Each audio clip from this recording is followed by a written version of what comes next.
ఎరుపంతా దోచే చిట్లి కోకిస్తూ సరికొత్త సొగసులని మోసే నడుముకి ఓపిస్తూ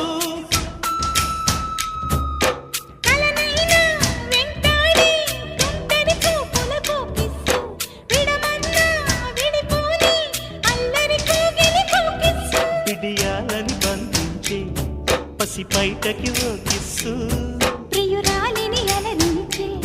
నీ పొగరుకి ఓకిస్తూ వారే కన్యామణి జోరే వెచ్చని హెచ్చని జీవం పసందులా